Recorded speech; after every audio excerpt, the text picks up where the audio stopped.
Hello, hello. Hello, hello. I'm trying to make sure I have this set up right. Hi. Hopefully I sound okay.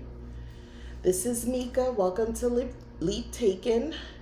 Here at Leap Taken, I talk about all things witchy, craft related, law of attraction, manifesting, esoteric, and everything else in between. And today I am going to be doing my witchy review. As soon as I turn off these notifications, I'll be doing my witchy review today. I'm struggling. It feels like it's been a minute since I've been on live and I've been interacting. I've been filming some videos, so you'll get to see more of the blue coming up soon as some videos, but it feels weird. I mean, I haven't really been gone but I guess it's been a minute. Hey, Jim Stones. I feel like it's been a minute. Traveling, visiting. I was away for weeks in North Dakota. I can't remember if I did a live from there or not. I don't think I did. Oh, yeah, no, I did. But I've still remained there. So it was a rewarding, productive trip, but I was there for a very long time. And now I'm home. And it feels good to be home. Feels good to be around my stuff. And I had to get reacclimated to being in my space, but that's okay. It worked out. But today I want to talk about the Witch's Apothecary, how to make magical potions for the Wheel of the Year. I have some notes, some things I want to talk about. So I'm going to just let you know right now, I love this book. And if I'm being totally honest, usually with books like this, where there's like stuff to read in the beginning and then there's a bunch of recipes like throughout the rest of the book, more than half the book, I usually don't, honestly, I might skim the first section and then I just go straight to the recipes. I did not do that with this book. I gave the portion ahead, the introduction, how to use this book section and all the other stuff. Yeah, it is interesting. I gave that a lot of my attention and I just read it and I made some notes on that as well. And then I'll get into the Wheel of the Year, the recipes and stuff like that. But this is a good book. I think this is something you definitely want on your bookshelf, your witchy bookshelf. First of all, let's look at the illustration. Like the illustration in the book is beautiful. Isn't that beautiful? I just wanted to start there. So here's the bag. I'm a sucker for like really good packaging, a nice font, the colors. Like this is the kind of stuff that gets me.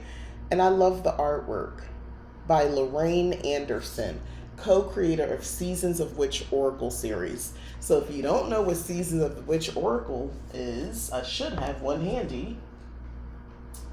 Let's see, do I? I do. Let's see if I can do this safely.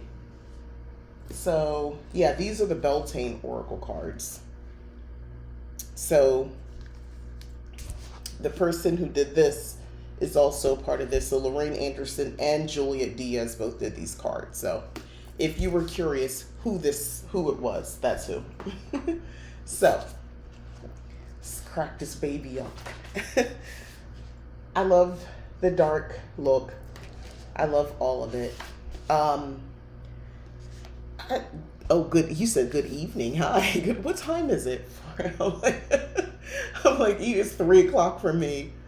The sun is brightly shining. Hi, Olivia.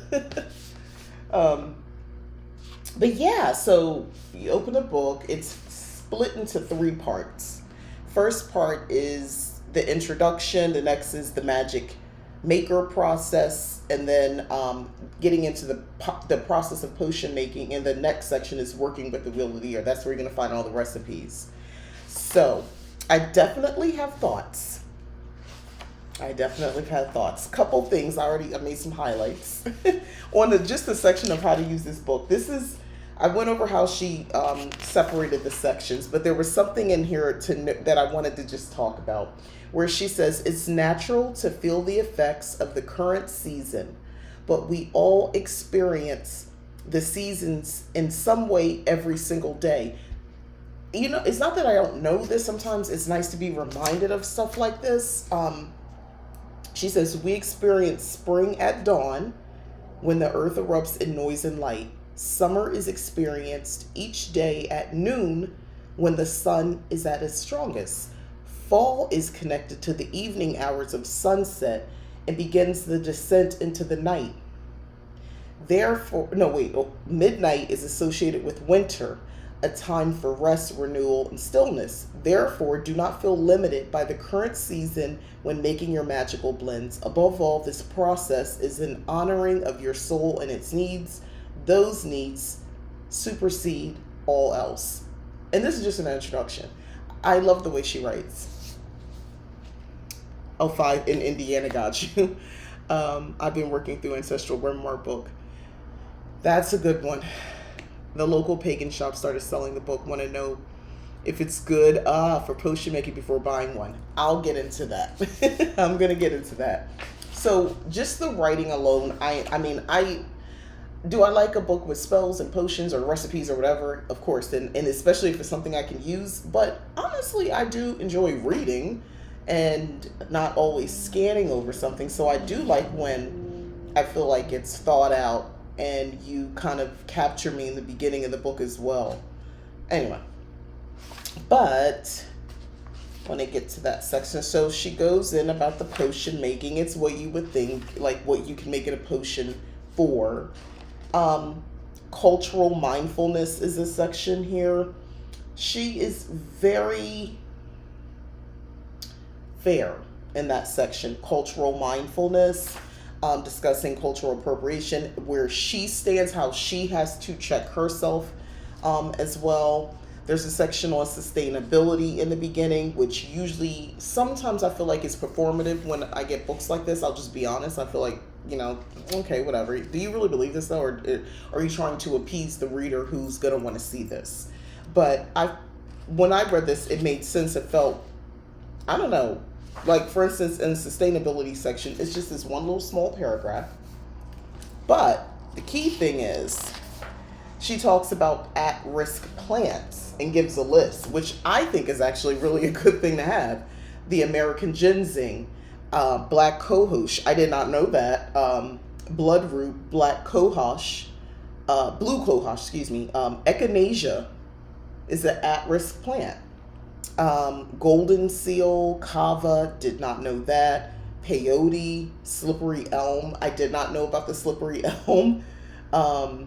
Venus flytrap, true unicorn, wild yam, Virginia snake root. So it's a thing. So, I mean, that was actually information I appreciated getting, because I didn't know that they were at-risk plants. So in the magical living section, which, by the way, I just love the way the chapter looks, the page, isn't that pretty? The cottage witch in me loves this. So there's a section here where she talks about creating a magical living practice. Now, this is right up my alley as someone who literally wants to help people live a magical life. So when I saw that, I was like, what you got to say? I'm reading this. It's like, so she says, for me, magic is more important to have in my everyday life. So we're the same.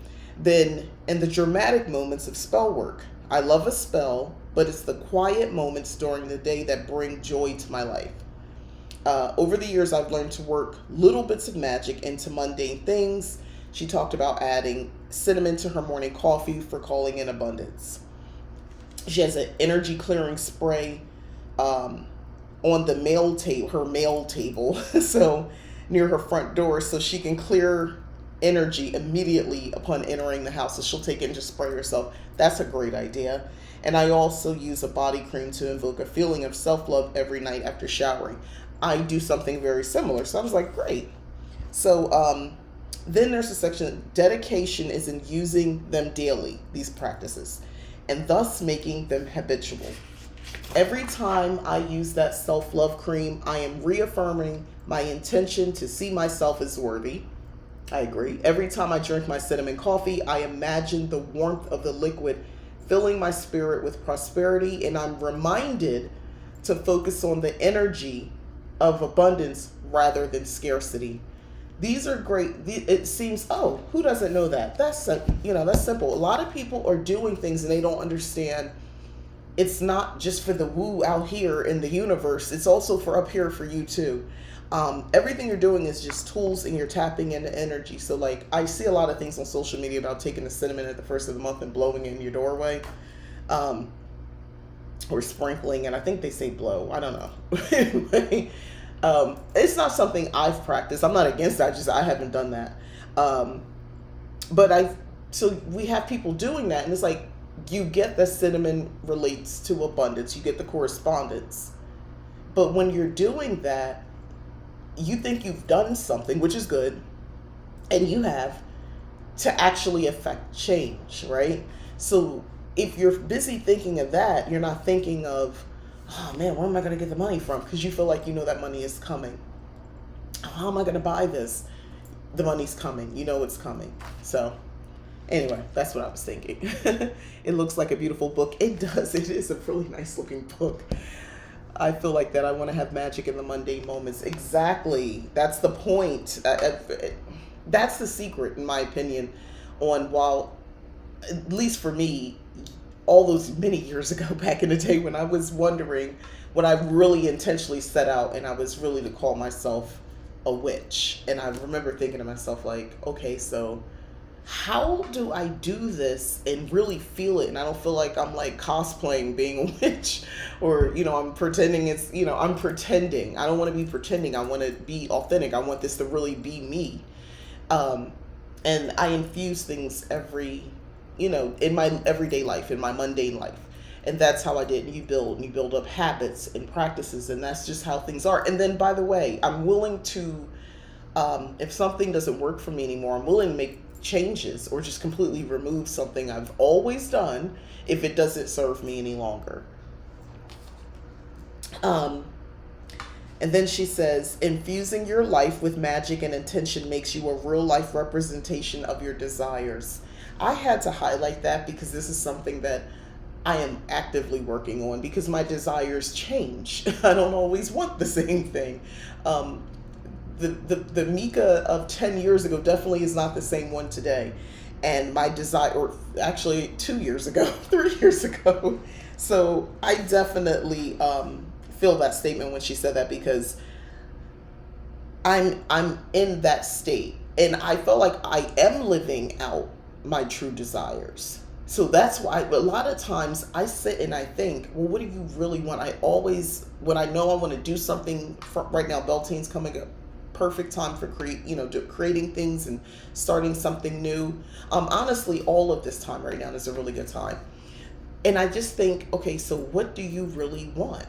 I don't, abundance. Okay, abundant in what? What do you want an abundance of? Because, mess around and I'll get an abundance of something I don't need. So I don't really care for. So what do I want an abundance of? Well, easy money sometimes, but I like to get more specific. But that takes being honest, right? You got to really think about is sit there and not be superficial. You could just say money. Okay, you'll get money. So, I know I'm going to get money every week. Money's coming. But I think in terms of like my lifestyle, how do you want your lifestyle to look like? What do you want your spaces to look like? What do you want your days and nights to look like? Do you want certain people in your life? I start thinking like that. I'm going into a thing. Anyway, and then she says, call it a romantic notion, but I think your life should be as beautiful as your dreams. I like that. Anyway, so I just wanted to go over that because I thought that was really well thought out. So, next she goes, there's a chapter about the Apothecary cabinet, and she talks about essential oils, the stuff you would expect, but then there's a section on inauthentic essential oils. I thought that was interesting because she talked about, first is that oud, O-U-D, the oud, that I remember there was a craze a couple years ago.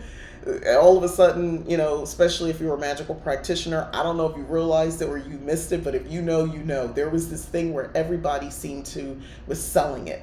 And the thing that she notes in here, that if you were getting, it can cost thousands of dollars per ounce. So if you were getting it on a cheap, it wasn't the real thing, is what she was saying. But she has a list of what she calls problematic oils to keep in mind when shopping for ingredients. Be cautious when purchasing these oils and research the company first, especially if the price seems too good to be true. While these plants have spiritual properties, they share properties with other plant materials that are less expensive and easier to find from reputable sources. So, berries. If you're looking for essential oils that says something about berries, obviously, because she says they have little to no scent, which is true, it's usually artificial, right? Carnation, that's very expensive. So yes, you might find that in some sort of an essential oil, but if it's cheap, it's not the real thing. And then she talked about coconut, not coconut oil, essential oil. She just pointed that out. You can use coconut extract in water-based formulas, but she was saying coconut essential oil does not exist, and any fragrance claiming to be is synthetic. So in case you wanted to know, and gardenia, which is something I bought about a year ago, and I used it all. But I don't think it was cheap. I think it was pretty expensive. But she's saying, maybe I got ripped off, but she said Gardenia Absolute generally starts around $90 per ounce US dollars. And Gardenia Essential Oil is very rare. And what's available is almost always synthetic. So I bought a synthetic essential oil. See, I didn't know that. Honey Essential Oil, no. This is actually Beeswax Absolute. She says honeysuckle is a very expensive thing. Like, this is the kind of information I like having in a book. Lily of the Valley. She said there is said to be an absolute, but I have not found a reputable source of such a product. Lotus. The absolute is very difficult to find and very costly. And she goes into it, costly meaning like $90 to $200 per ounce. So the oud I talked about is rare, very expensive, and violet is very expensive. So that's the kind of information I like in an apothecary book. Like, and then of course she gave some great options, some other things, but you don't see a lot of that. To me, this shows a lot of research. I don't know. I was impressed with that. There is a section here on carrier oils, right? Also, really good information. For instance, she breaks down all of the carrier oils you would think, like almond, apricot. I don't really find many apricot oils. Well, I probably have to look online. But avocado. Now, avocado has been something I've been using as a base or carrier oil for a lot of my anointing oils and other potions and things I've been working on in the last months. I want to say almost a year. But if you didn't know about avocado oil, which is easy to get, by the way, for the most part. I mean, they sell it at Walmart. I had a Rose Absolute. It was about $30. Ooh, $30 pounds for a tiny bottle. Exactly. Those things are expensive. So if you're getting a deal, it's most likely not authentic. It's not really what you want it. Yeah, it would be very expensive. But avocado, in general, she gives like the details, which I love. I highlighted that. But she gives the details of the properties of it. So the zodiac is Taurus. Element fire, water.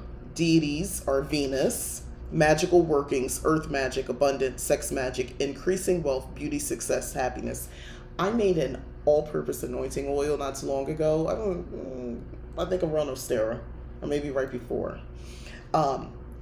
All-purpose. So it was definitely abundance, sex, passion, wealth, beauty, and protective. Like, it was all-purpose oil for like anointing my candles. I could actually put it onto my body as well, anoint myself. So I found that interesting. I mean, that's how I interpreted that oil, and it's interesting that that's what she pretty much says it is too. But she goes on. Avocado has two main uses: abundance and passion. It brings stability and security to financial endeavors, making it the best choice for potions to create long-term success and wealth. So if you want to make a money-making potion, have your base of avocado. It invokes passion both sexually and in creative endeavors. For sex magic, use avocado for fertility, awakening intimacy, and increasing sexual potency. So there you go. There's some other things I'm not familiar with, camellia and barrage. I just don't know. But coconut and fractionated coconut, evening, primrose grapeseed, another relatively easy one to find. You can find it at Target or Walmart. I always see it. With grapeseed, the magical workings you want to use that for is spirituality, clarity, divination, growth, self-transformation, and healing. Jojoba, magical workings for breaking hexes, determination, grounding, healing, comfort. I think this is really good information. And then the infamous olive oil. Prosperity, attraction, manifestation, success, vitality, energy, sexual energy, renewal, healing. Might be a good time to use some olive oil.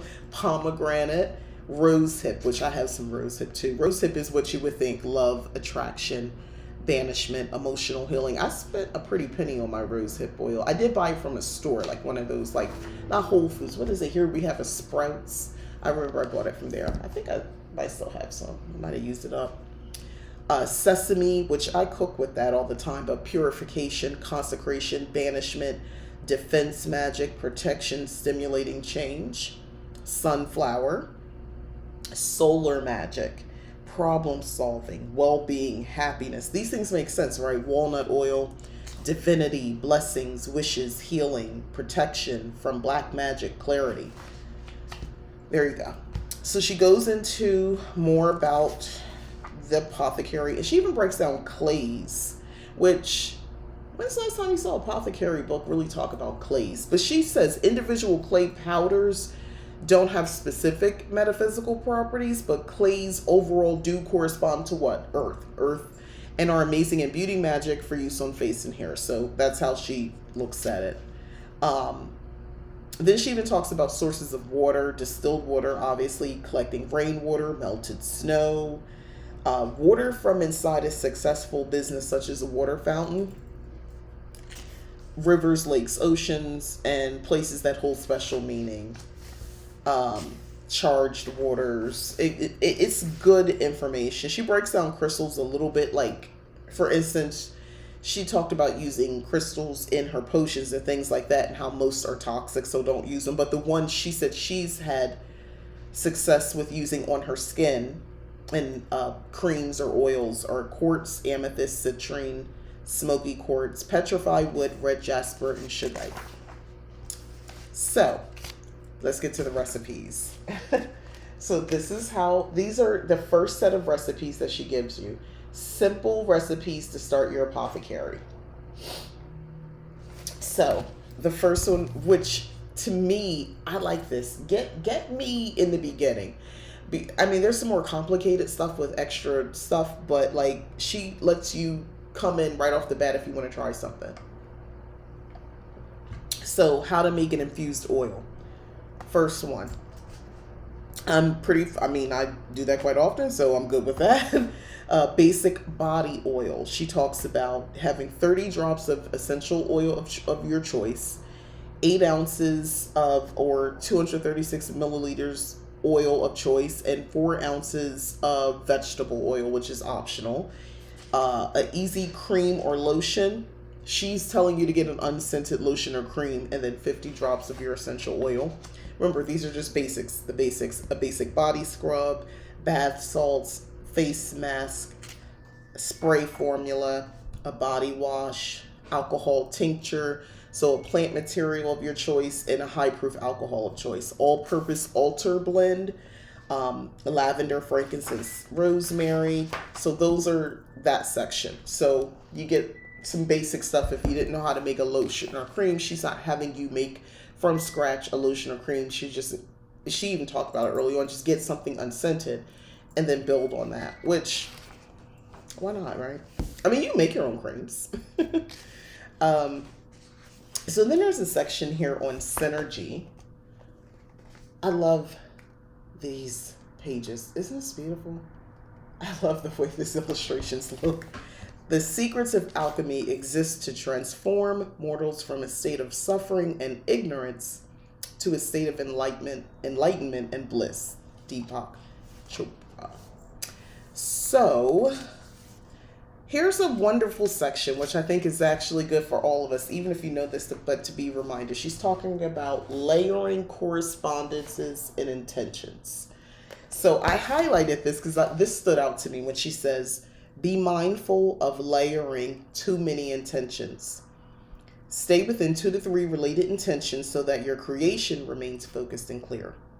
Otherwise, your soul won't have an understanding of where to focus its attention, and neither will the spirits, deities, or otherworldly beings who have been assigned to assist you. I'm going to put this book on my wish list. Yeah, it's a good one. It's a good one. I think it is good. I wouldn't say it's groundbreaking, but it's a modern approach for now, for how to approach things now. I haven't even gotten to the recipes, which I'm about to. Just the setup of the book, to me, is good information, helpful information. That if you know, maybe you need to be reminded of. I took it as a reminder. So when she says, your soul won't have an understanding of where to focus its attention. Now, I'm a spells on spells on spells on spells person. So, but the reason I do that is because if I'm doing a simple, this is just water. So if I'm doing a simple water, like if I want to pour intentions to my water, and I fill this cup up. So like, I like this cup, first off, because it looks magical. I got this around Halloween time at Walmart, but that's a good thing for me because as I drink this, I think this is a healing potion. It's water. So this is a healing potion. It heals me every time I drink it. I'm healed. Honestly, if I get frustrated, if I get bored throughout the day, because I get bored a lot, I notice when I'm actually working. Sometimes I'm bored. I just don't want to keep doing an activity. The point is I will drink my healing elixir, my healing potion. And the point is, it's not that, and then I feel instantly better and I can take on the world. It's more like it's that break so I can kind of stop, I don't know, being bored for a minute and clear my mind a little bit. By just taking a couple sips of water. I drink it intentionally is my point. But I layer that. Now, I'm not going to also put in here, what else do people want? I don't know. I want to meet somebody. I want more money. I want this. I want that. I'm not doing all those things in my water. I think that's too much. But let's say I was someone who was looking for love and I wanted to also make more money and I wanted to move to a new city and, I wanted a better wardrobe and I wanted a nice place and I wanted a new car. I want this new life. Well, then I would do spells on spells, but I wouldn't put all my intentions in my water, or in my potion is the point. I thought I saw something else pop up, but I wouldn't want to put all of that into one thing is my point. And that's the point that she's making. And I'm like, that's why I layer the spells. These are whole individual spells I'm doing that is creating a bigger thing, a whole lifestyle. But there's different moving parts and different components. Anyway, that section kind of stood out to me. There's a section on color magic, but in a way you would think in an apothecary book, because she's talking about using things to have color, how certain essential oils will change the color of your potion, and plant dyes and powders, food coloring, liquid dyes, and that sort of stuff. And then she gives some correspondences for the colors as well. What was the other thing I was going to point out? The potion making process. Yes. So, which I love. Again, this artwork. Look at this. So the potion making process. You are your most sacred tool, and it is your essence that gives your magical workings power. Yes, I agree. So she goes on to say, meditation is also a great, because she talks about meditating before she does her potion making. And she says she tried to skip that part on several occasions, and it just doesn't work. She has to put herself in that mindset. I kind of get that way too. If depending on what kind of work I'm doing, I like to consult my cards first. I consider that sometimes some type of meditation as well, or a type of meditation, because I am being still, I'm being patient. Sometimes I have to sit and I have to wait until it feels right to pull a card, or if I feel like I'm not getting information that's relevant to what I'm trying to do. So usually I'm working with my ancestors. Let's start there. So I use cards, divination, as a way to communicate with them. So, I mean, I do consider that sometimes, especially if it's big work, I want to kind of consult with them because I'm usually about to ask for their help, petition them for their help, um, whether it's to protect me or just to aid or just to not get in my way and put obstacles in my way. Yeah, so I'm usually doing that. So I consider that kind of my meditation. Other times, I mean, for me, for instance, ritual work, spell work, yeah, ritual work, I do get my head right, so to speak. So, your bathing ritual itself is a way to kind of meditate and kind of put you in a different space. The garments I put on, certain scents or aromatherapy, incense, certain candles, the colors. Yeah, I put myself in the zone. So I do understand what she's saying when you're about to start this work, you want to make sure you're aligned, I guess. So she says meditation is also a great opportunity to invite your spirit guides, ancestors, and deities to work with, animal allies, plant allies, or other members of your spiritual support team. I like that, spiritual support team, into the crafting process. Doing so is especially important when you're crafting a potion in honor of a spiritual being. So this is why I highlighted this. So say you'd like to make a candle to honor Hecate. Before looking up her correspondences, take the time to journey with her during meditation and ask her to share her needs with you. Invite her to show you what an appropriate offering would be and what ingredients align with her magic. So I definitely took that approach when I initially started working with my ancestors. I have not been asked to cook, and this is nothing against anybody else, but I have not been asked to cook anything. Now, maybe because they know I never was really somebody to be in the kitchen throwing down like that. What they would want, I'm not that person. They might ask that of a different person. But for me, water, maybe some alcohol, because I'm a have both. So that's what they come to me for. If I'm gonna do an offering, they've shown me that's what they would like from me. And things, organic things, not necessarily food. I like to have things that represent life. Maybe sometimes dried flowers, not really sometimes, but more like fresh flowers if possible, and water. Things that look like life. That Anyway, that's how I work for that. That's the kind of offerings I give. The other thing is, I like this part. And this is the section called research. So if you haven't received clarity from your meditation and reflection, now is the time to do some research. Perfect. She even gives a potion making ritual. It's I'm not going to read all that, but it's a lot. It's a good amount of information here. It's a ritual for potion making. I was like, I love this. I love the details without it being overbearing. You could call it a 101 book, but it kind of feels like it's also not just for people at the 101 level. It feels like it's, I don't know. I mean, I'm getting use out of it. I'll just say that. So the next thing I was going to go over, because I'm getting to that section now. So this book is about working with the Wheel of the Year, right? I just want to show you how this separates. This is the next part. This is gorgeous. So, part 3. She says, not all cycles are pleasant in the Wheel of the Year, but they all have a wonderful lesson to share. Honoring each Sabbath allows us to celebrate the beauty of life while also making the best of the unpleasant parts. Now, we happen to be at the time of year where this is a very good time. Beltane is like happy, joy, joy, happy, joy, joy. It can be, that's where we are on the Wheel of the Year, or approaching. The complete opposite is Samhain. So this is Beltane right here, and this was be Samhain, so it's right across.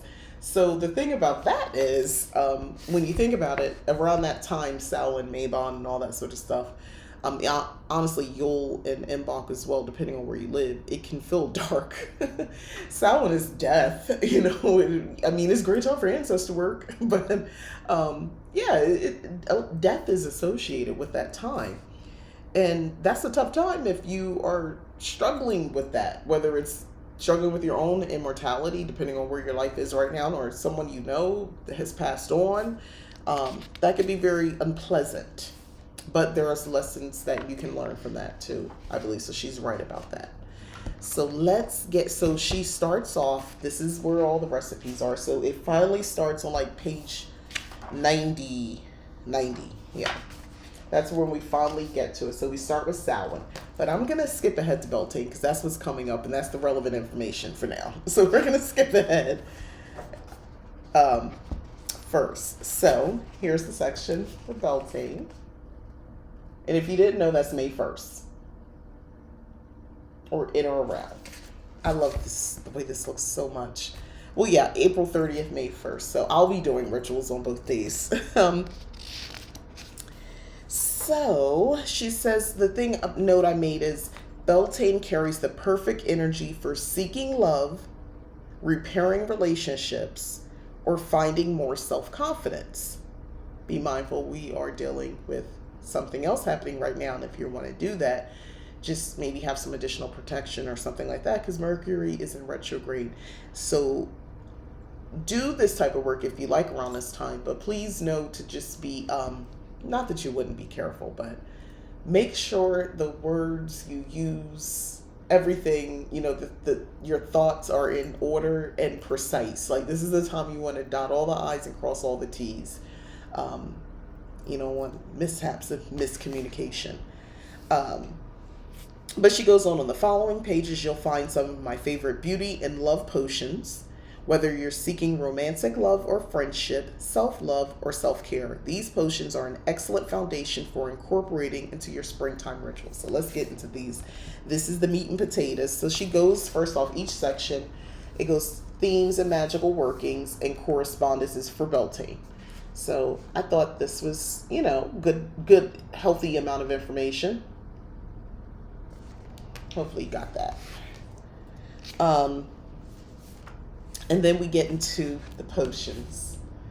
I love the pages. So I'm going to just tell you, and it's a good amount in here. It's a good amount. So, Love is in the Air essential oil blend. Morning Dew essential oil blend. Divine Feminine, masculine and non-binary energy incense blends. Yes. If you were curious about the non-binary blend, it includes dried lavender, dried valerian root, and 20 drops of sage essential oil, if you wanted to know. Aphrodisiac massage and ritual oil.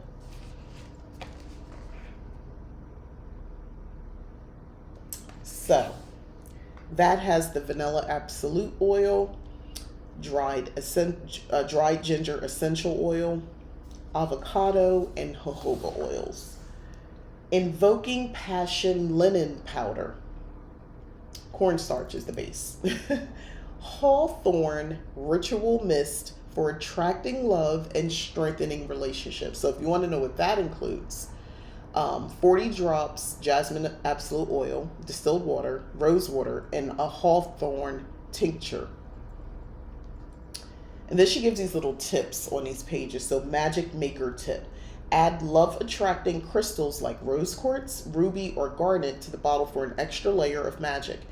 Every day, spray your mist, close your eyes, and envision the love you wish to receive. I love that. And then, okay, yeah, I highlighted this one. The God and Goddess Partner Perfume Rollers.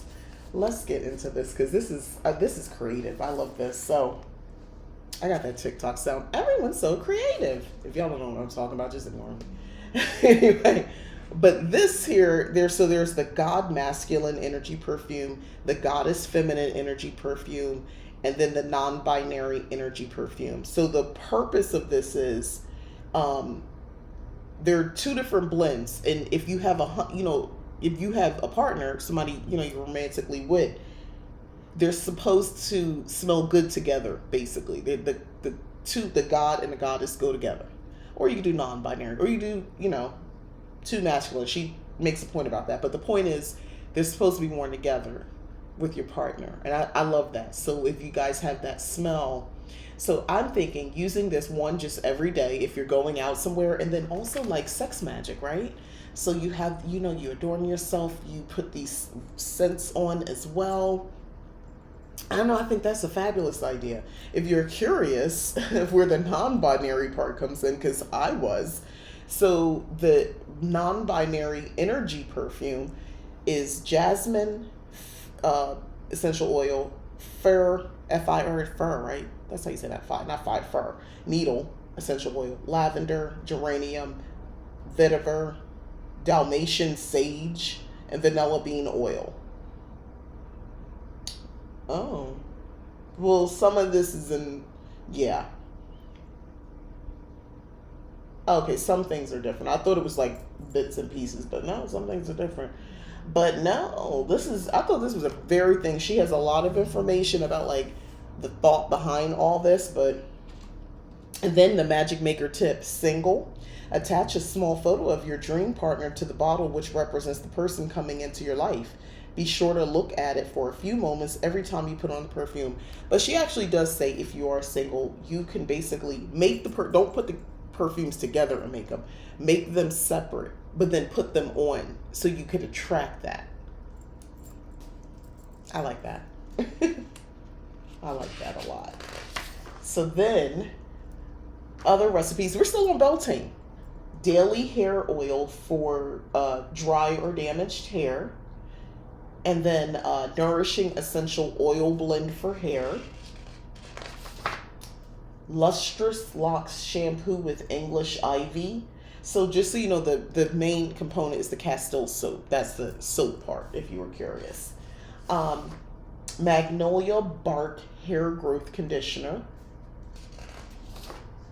Catnip hair rinse. This is something I don't think I know I'm going to use it. I'm going to get that. So it's distilled water, catnip, dried red clover, chamomile, and fenugreek. She says optional, but fenugreek is where it says, so she would be right on that. Olive or castor oil, rosemary essential oil, sage essential oil, apple cider vinegar, or lemon juice. She says omit if you don't want to rinse out. I would be rinsing this out. So, but anyway, yes, I would use that. And yeah, you put them together and you can, she gives you instructions on even how to use it. I love this. So anyway, and you would rinse this out, but it's a rinse basically. You put it in, you let it sit on, and you rinse it out. Can you imagine having a group where you could get together and make these? Oh my God, you are speaking my language. I do imagine that. I do. So for me, it's a very interesting thing. And I just think that, you know what? I'm a little person, but I got a lot of love in my heart. And I can love a lot of people. I have a virtual coven I'm in. I also would like an in-person coven. I would like it in, and I realize that I think I can handle myself very well in both. Like I don't have to just be in one, and I'm still my authentic self. But yeah, I would love something. And if it's not officially a coven, if we're kind of working like it, but we're not official, but we work together, that would be awesome. I really want to find that. I really do.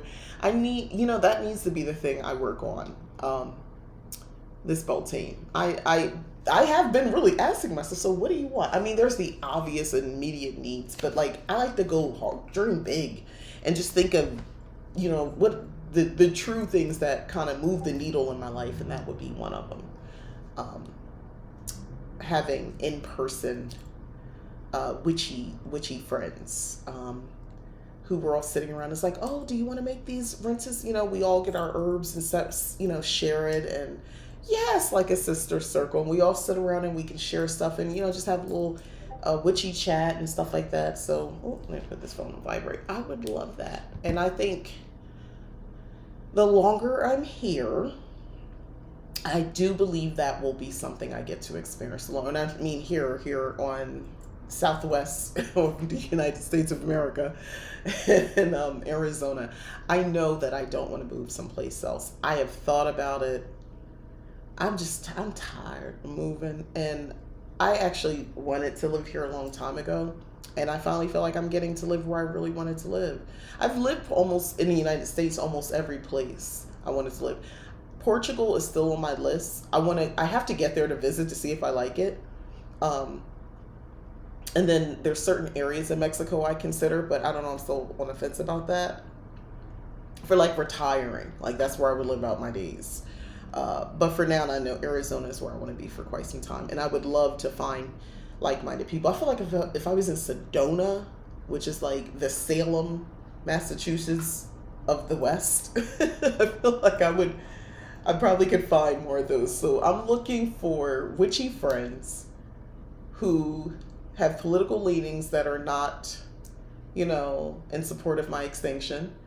Um, I don't care if you're young or old. I don't care about sexual orientation.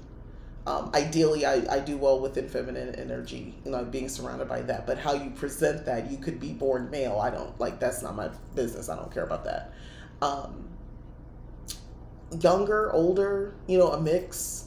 That is actually my dream. I had this vision briefly in my mind's eye in this living room. I had it was like 5 or 6 people sitting around, different ages. Glastonbury in the English version. They were all sitting around, and I had like these cushions, and everybody was sitting. So the younger people sitting down on the floor area on the cushions, and we were like sitting around talking. And I was like, it was just a brief flash, but I will have not released that. And I was like, it's coming. I got to make it happen. But yes, it would be nice. You can see how excited I lit up about that. So the other, again, we're still just in Beltane. Youth and Vitality Bath. So there's a bath here. And then we go into the next month, almost June. I'm like, what month are we in now? End of April, almost May. But anyway, for Litha, which is summer, it's fun celebrating this particular holiday. Or midsummer. So yeah, Litha or midsummer. I enjoyed what a time to be alive. I do well. Honestly, I like all parts of the wheel of the year. I find delight in celebrating all of these pagan holidays. I really do. Yule is one of my favorites, obviously. But these hot weather months, they have my heart. I love it. My sun sign is Aries fire, connected to the sun. So I come alive at this time. I just want to share with you some of the recipes for midsummer for Litha. So, Dreams of Abundance incense. And I don't think she has too many complicated things, by the way, in here. For instance, peppermint leaf, dried peppermint leaf, spearmint leaf, dried mugwort, and dried vervain. I don't think this is crazy, for incense. So I'm just saying, I don't think that she has impossible things in here. Empowerment incense, dried rose, white oak bark. Dried white oak bark may be difficult. I don't know. We'll see. St. John's worts and some lemon essential oil. Holy basil tooth powder. Look at this page, by the way. Look at this. This is for midsummer. Oh my God. I love this book. Happiness Solar Infused Body and Ritual Oil. Uplifting spray for joy and good vibes. Dandelion wine. If you wanted to know what that recipe is, it's dandelion blossoms, leaves, and roots, filtered distilled water, granulated sugar, juice of an orange, juice of a lemon, champagne or wine yeast. I look forward to making this, actually. I do look forward to making this. Then there's elderflower ice cubes. See, we're in the summer, so you want some cooling off, right? A bath for welcoming summer. Solar Sunday morning bath, and there's a bunch of tips in here. Golden Goddess rice and oat straw facial scrub. Facial steaming for glowing skin. Hydrating toner. Hibiscus lemonade lip balm. Okay, and if you were wondering what that is, it's basically hibiscus infused olive oil, dry hibiscus. You can get some dry hibiscus, and put it in your olive oil and let that infuse. So there you go. Sweet almond oil, not hard to find. Shea butter, not hard. Beeswax, not hard. Vitamin E gel capsules, not hard. And lemon essential oil. This is not a hard thing to do. it's not. So that's kind of where I wanted to go with some of this. Like these, what's needed in each one of these is not like difficult to source. And I wanted to show y'all who wrote this book. Look at this young lady. Gorgeous. So Lorraine Anderson is a multidisciplinary spiritual teacher, writer, and soul-based entrepreneur. Her work focuses heavily on sacred and intentional living, as well as using esoteric practices as a pathway for profound healing, growth, and transformation. She owns several businesses, including Spirit Element, a spiritual apothecary crafted to bridge the gap between mainstream spirituality and witchcraft. Her published works include the best-selling seasons of the Witch Oracle series. So that's her. And then more of these. I want to take these. I think I might cut this page out and use it in something because I just love the way it looks so much. I am that person. So tearing up a book because I just like the way it looks. I like the pages so much. But yeah, The Witch's Apothecary, How to Make Magical Potions for the Will of the Year. This was in my wish list. This just came out, by the way. This is published 2023. It was in my wish list and I looked and I was like, oh, this looks really interesting.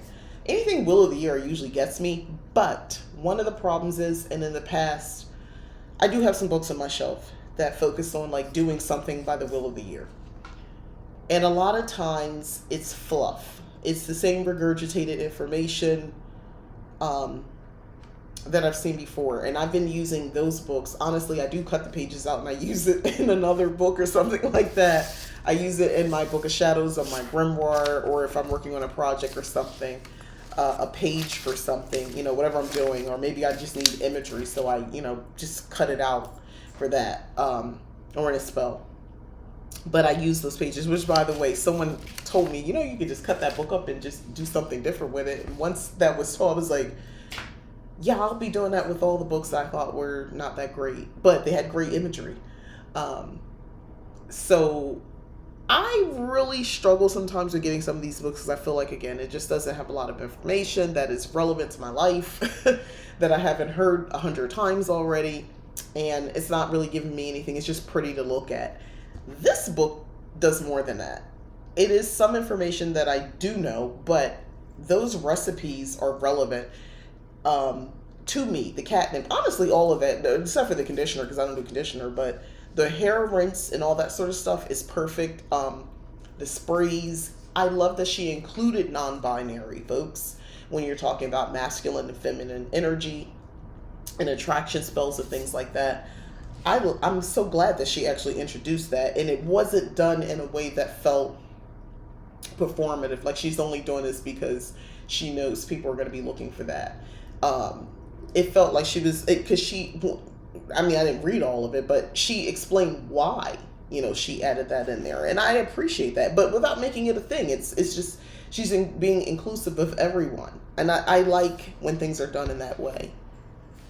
You could color photocopy the pages and make it collage so you don't have to mess up your book. Just a thought. That is true. Well, let me tell you, I don't do this with most books, but the ones where I was just genuinely pissed off at the writing, like, it was just a waste. Like, I don't have many books like that, gratefully, knock on fake IKEA wood.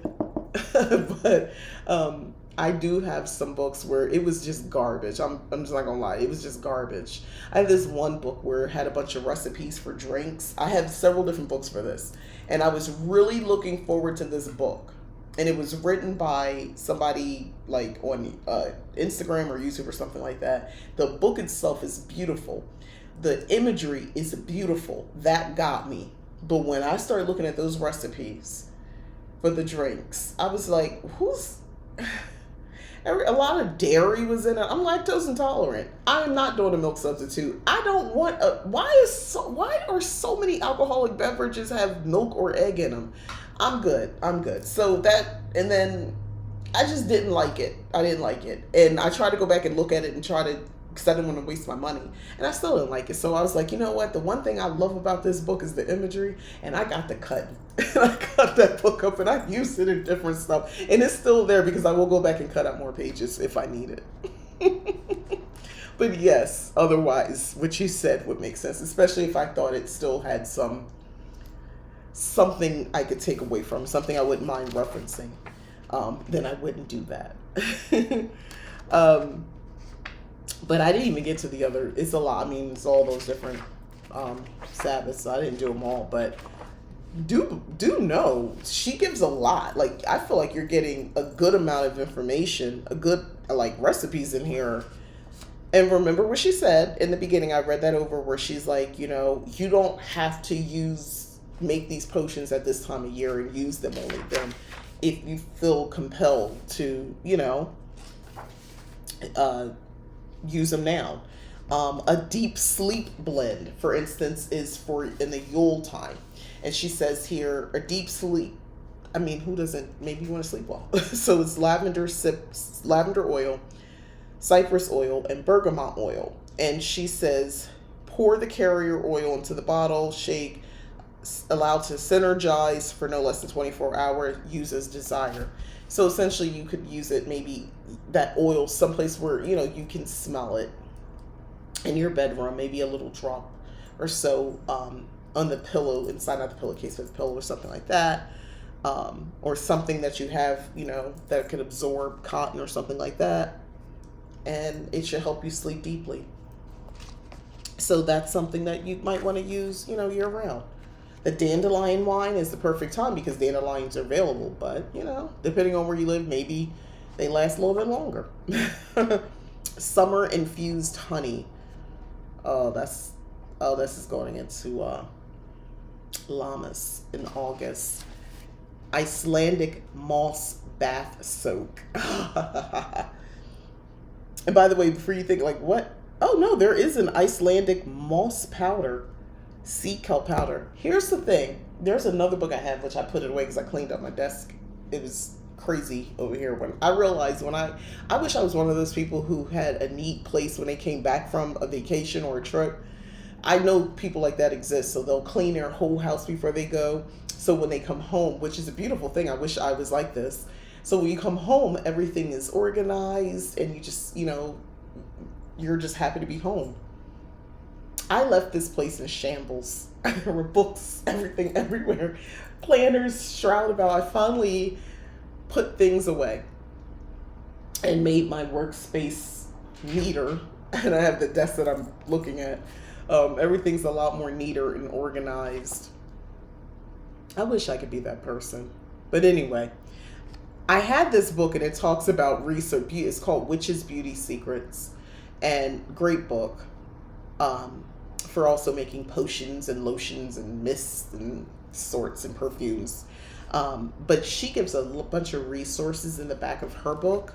And I went to some of the websites of where she, said you could source some of the things in her book. And some things would be expensive. I'm not going to lie. Expensive meaning if I put it all together, I would be spending $100, but like it's 20 here, 30 there type thing. She did not give any resources in this book. I do want to point that out to you. There were no list of resources. I did check. Well, she just is a bibliography, and this is a section that says online.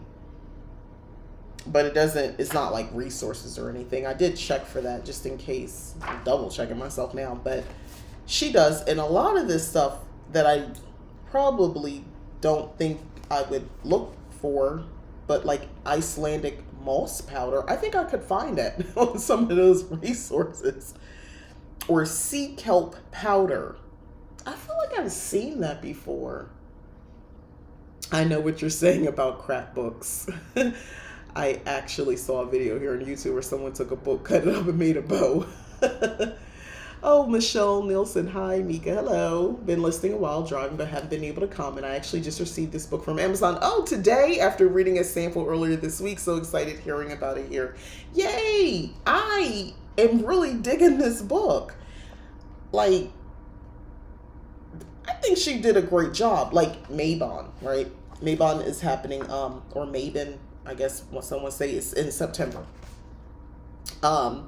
There's a bunch of, I like that she doesn't just do, here's a bunch of like, things for face washes and lotions and hair stuff. Like brown butter bulletproof coffee. Now, I'm not going to put the butter in my coffee. I never got on that bandwagon. I went paleo once upon a time, but I never did the butter in the coffee. But everything else I mess with. Vanilla cinnamon cream afternoon tea. Like, there's a recipe for this. And I love that for her and for me using it. Elderberry infused rum. Elderberry hot toddy. She knows. She knows. Oh, a bowl. You said a bowl, not a bow. Well, the bow made sense actually too, but I got you the bowl. Oh, so she cut it up. Okay, got you. I can see that now. But yeah, like just look at the imagery for Nabon for the fall. Isn't that beautiful? I'm kind of in love with this book, y'all. Peace and Patience Incense Blend for Mbok. Warming Bath to Awaken from Winter. This is in, where is this from? I think this is the one in Mbok. Yeah, I think so. Anyway, beautiful. And then Ostara, Bring Me Blessings Incense. See, it's not all just one thing. Renewing Body Scrub. Everyday Strength Body Lotion.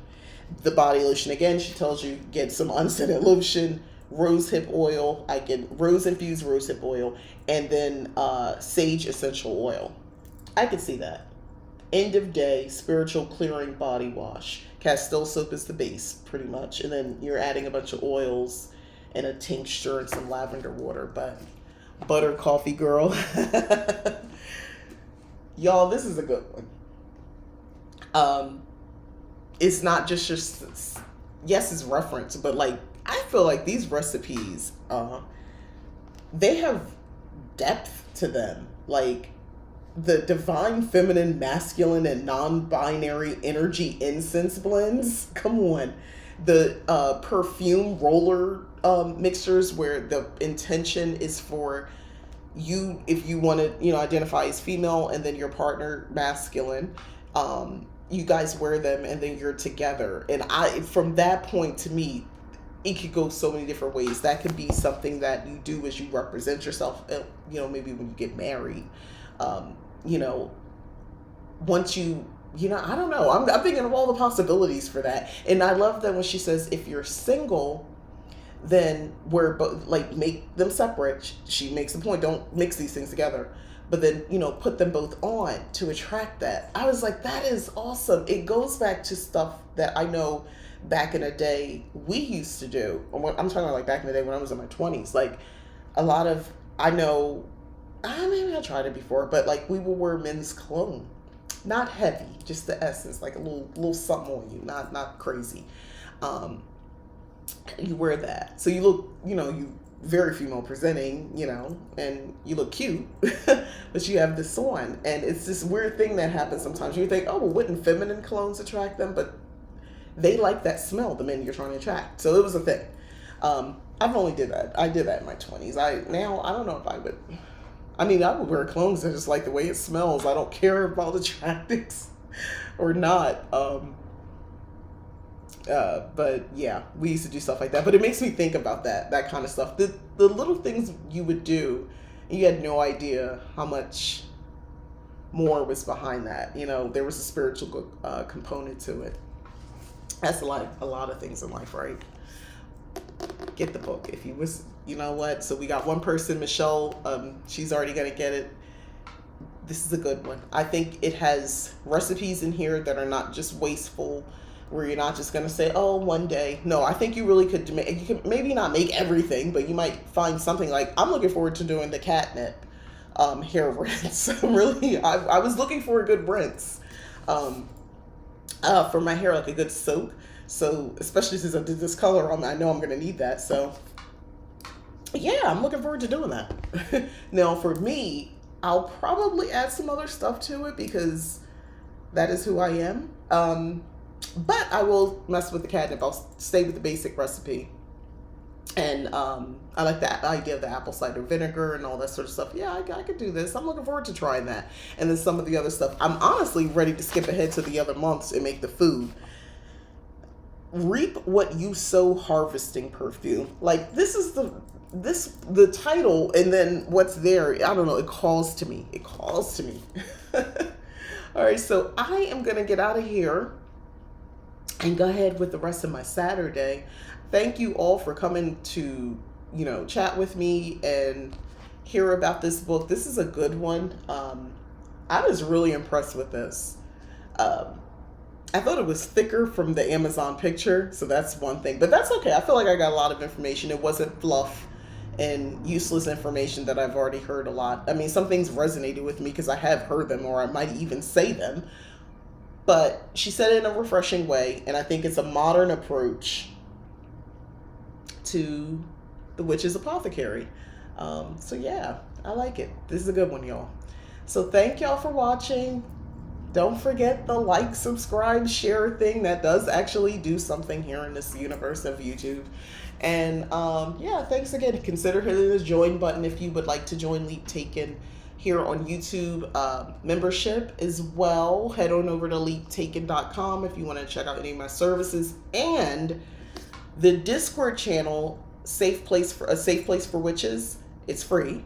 Please head over there. Tomorrow I'm hosting a virtual planning party. When I mean planning, I mean everything from your actual physical planners to if you have your grimoire or book of shadows, you wanted to add pages, basically paper crafts. Or if you want to do something on your iPad, that's cool too. The point is, like-minded witches sitting around virtually doing crafts together, in this case, paper crafts. Having some conversation, sharing some stuff, showing some stuff off maybe. But it's a safe place for witches on Discord. I believe the link is in the description here. But yeah, that's something I'm growing. That's an online community, and we kind of give the idea of being close together because we're on cameras, like Zoom style, if you don't know. But yeah, check that out. So tomorrow, because tomorrow is the last day of April, so I like to get the weekend of the last weekend of the month so we can prepare for the next month. So whether it's setting up, like I said, your grimoire, your book of shadows, or your magical planners, or just your regular planner, you just happen to be a witch, come hang out. So that is tomorrow, and the details are on the Discord channel, so if you haven't, go over there. And like I said, it's free. It's just a hangout, and it's a safe place for witches. All right, so thank y'all. I'm going to end it here. Have a great rest of your day or evening. All right, bye.